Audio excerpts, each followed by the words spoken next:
Doesn't it seem like advice is just everywhere? Every day, countless videos just like this one get posted. I'm not judging anyone here. In fact, a lot of the advice in self-improvement that I got really helped. But you ever notice how there's a lot of conflicting advice out there? You gotta obsess over your goals, you gotta detach from them. Monk mode, quarantine yourself until you achieve your goal. Your network is your net worth. It's not what you know, it's who you know. And don't get me started on dating advice. Show your intentions, wear your heart on your sleeve. That's attractive. You can't be needy. And don't be desperate. That literally is a buzzkill. So in this video, I thought it'd be fun for us to sit down and explore together some very popular, very well-known advice I personally do not buy into, and I think it can be dangerous, doing more harm than good.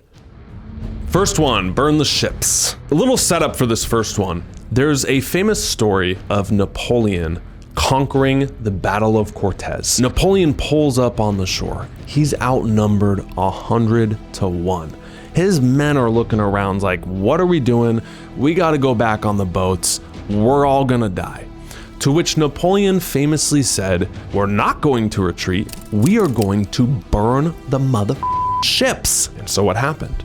The men, knowing that they had no retreat, no other option, they were all in, fought to the death, and they kicked some ass. They won. They came out victorious because they had no retreat and no other option. So the guy in the suit in the seminar, he's saying, then that's what you have to do in your life. You have to burn every single boat. If you have the option between starting a business and working a job, man, if you're working that job and you're trying to start a business, you better burn the boats. You better quit tomorrow. Now, this isn't just a business context.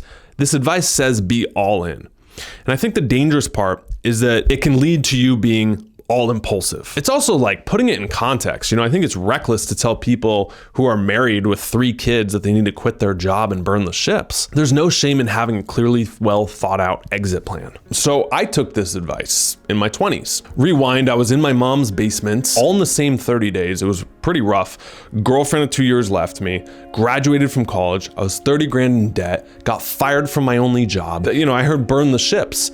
And I'm like, okay, maybe that's why I'm not all in. So let me not get a job. Let me go all in and do nothing but start my business. Now, what happened is I felt very isolated. You're isolated 24/7, you and your laptop, and the only interaction is the barista at the coffee shop. And I remember like going upstairs and working on my business, and my mom would leave to go to a job. I remember almost like getting emotional, like don't leave me alone, because I've been alone for, 24/7 for months. I almost quit making videos. I almost quit entrepreneurship. I almost just said, okay, well, I burnt the ships. This didn't work. Let me go get a job. And then what I did is I applied and got a job that was part-time, and I started hanging around people. I started coming back home with like tons of energy and excitement to actually work on my business. And what I noticed is my creative output went through the roof, having some constraints to where like I can't just think and work and isolate. It actually worked out in my favor, and I ended up working that part-time job up until I was making like 150 grand a year because I liked it so much. So what I learned through that is having a non-impulsive, well thought out exit plan is not weakness, it's smart. So my feedback to you would be, you might be someone who wants to do something for yourself or make your art, start your own business, etc. And you feel like this advice is telling you to quit your job, and you feel kind of torn because you're like, oh, I like this. Like, where's my safety net going to come from? Don't let anyone say that that's weak to have a job and a safety net. Otherwise, you're not a real entrepreneur. There's no shame in that. In fact, I learned through my story, desperation doesn't produce your best work. If you need your thing to pay your bills from day one, that's very dangerous. That creates a ton of unnecessary pressure. So my point with this, I've seen a lot of people burn the ships too early. Is there a time to be all in? Absolutely. Or as some advice I got that was better than burn the boats is when your part-time gig is making you more than your full-time gig and you can't afford to work there anymore. Hey guys, real quick, we don't have sponsors on this video because we self-sponsor every video. Metamorphics, our coaching program where we help you create the 2.0 version of you.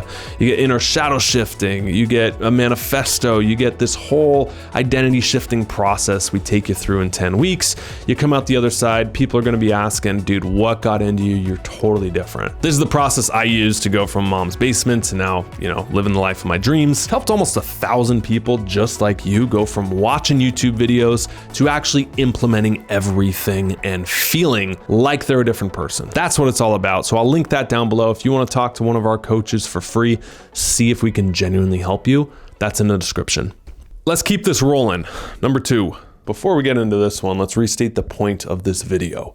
It's advice that sounds good, that isn't necessarily true, and we might need to rethink. And is there any area that has more advice than online dating advice? Like dating in this modern world, it seems like everywhere you go, you just have, podcasts and videos and stuff like giving dating advice. Look, I'm not hating. I have a channel where I give philosophies on how to live life. That's not the point. The point is that the conflicting advice out there is bananas. Here's one of the problems with dating advice is short-term dating advice is very different than long-term relationship advice. And the things that sound really good aren't necessarily good for long-term relationships. So when you're consuming advice, you always need to ask yourself, who is this for? Is this really for me in my situation? There's a lot of red flags out there that gets brought up in content, and a lot of pop psychology has merged into dating culture. So you'll see things like how to tell if he's a gaslighting narcissist who love bombs. Look, I'm not saying narcissistic people don't exist, but I'm also saying, can you relate to this? I've had conversations with people who after 20 or 30 minutes, you're like, dude, this person's kind of crazy. This person's definitely, self-absorbed, but they self-identify as an empath. Right? Some of the most narcissistic people I've met are unaware and label everyone else as a narcissist or a gaslighter or a love bomber. And just because you have arguments with people does not mean they're a narcissist. Just because you disagree with them, just because someone doesn't have the most emotionally intelligent response one day in a relationship or their communication's not perfect, doesn't mean they're gaslighting you and super toxic and you need to leave. But if you're literally just consuming dating advice and getting it all through here, that's what you're gonna walk away with, because the stuff that gets the most views is the most inflammatory. And when they're describing traits of toxic, who hasn't been in a relationship where your partner matched those? So people walk away with this fantasy oh, okay, a healthy relationship is doing none of those. And that's not actually true. A healthy relationship is where you're both imperfect people. They're imperfect, you're imperfect, nobody's perfect. But you choose to work on those things together. And you can identify them, sure. But it doesn't mean that every red flag or every ick is the sign to leave. And I'm passionate about this because I've had guys and people closely in my life who have left good relationships because they were looking for that perfection. Okay. And I'm even, guilty of this myself. And it's caused a lot of fights just to be vulnerable in my relationship, is trying to hold them to this perfection standard because you have this checklist. And if they don't check 10 out of 10, then okay, boom, whatever. Maybe the biggest problem with all the advice out there, it makes it all about you. How to tell if your partner is treating you wrong. But relationships are not about you. It's you plus another person creates something together. And that's the thing that you got to sacrifice for the greater good of the relationship. 1 + 1 = 3. I think it was Tony Robbins said something that I've always loved. It says, relationships are a place you go to give, not a place you go to get.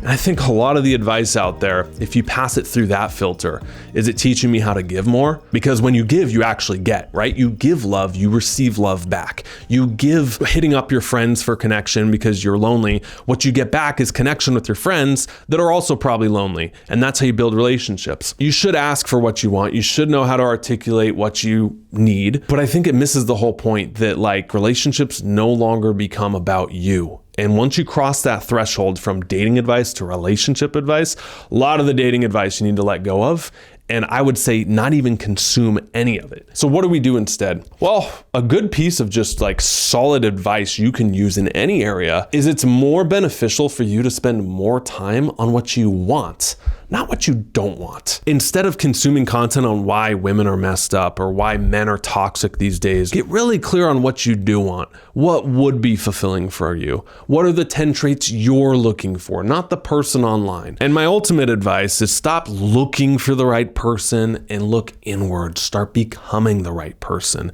You want a 10, you gotta become a 10. Literally write down everything you want in that partner and then become that. Match that. Doesn't mean you have to be perfect before you go out there and start dating or find someone. It just means it's hypocritical for us to ask for something we're not willing to give. Rethink advice number 3. This is the advice to shut the world out.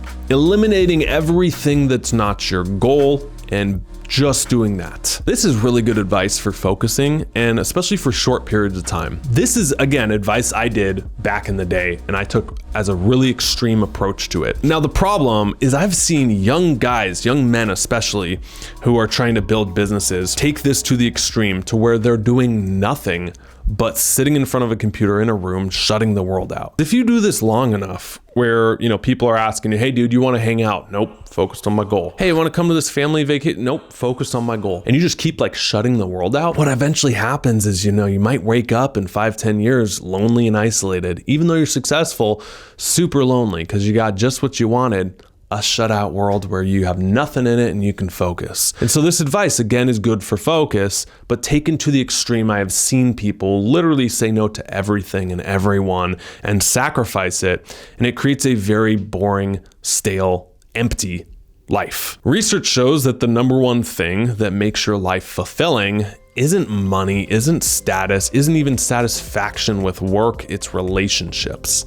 Yes, relationships. Your friends and family and the people around you and your partner, like whatever that is, that's the thing that juices you up and ignites you. So if you're shutting that out, you're shutting out the best part of life that's gonna fulfill you the most. So again, if you shut the world out and you're isolated and you only focus on like your work, it's unnecessarily harder than it needs to be for you to make relationships. I don't think you need to shut the world out. I think you need to shut it out for 4 hours a day. Get your deep work done. Wake up and you shut the world out for 2 to 4 hours every single morning. That's it, you're good. And then open yourself up to the world. Make friends, say yes to dinner, say yes to vacations, say yes to living life, because that at the end of the day is what makes it fulfilling and worthwhile. As someone who shut the world out completely and literally said no to family vacations, to hanging out with friends, to making better friends because I was so obsessed and laser focused, I think I probably could have gone on that vacation. I don't think my business would be any further behind had I not said yes that one weekend to hanging out with those friends. This video's job was one thing, giving you the permission to rethink advice you've heard from anyone, even this channel, even this video. You want to keep believing these pieces of advice, more power to you. If it's serving you, go for it. Rethink. Not everything that is said through crisp audio, good lighting, and really like with a lot of certainty is correct. It's opinions, not always facts. And so when you're thinking about basing your life philosophy on the advice that gets a lot of views and likes, just give yourself permission to pause and rethink it and ask yourself, who's this advice for? Am I that? Is this the best way to live my life? And be okay ignoring 80% of the things you hear out there, okay? I love you. I'm rooting for you. Thanks so much for watching. I'll see you in the next one. Stop settling and start living. See ya.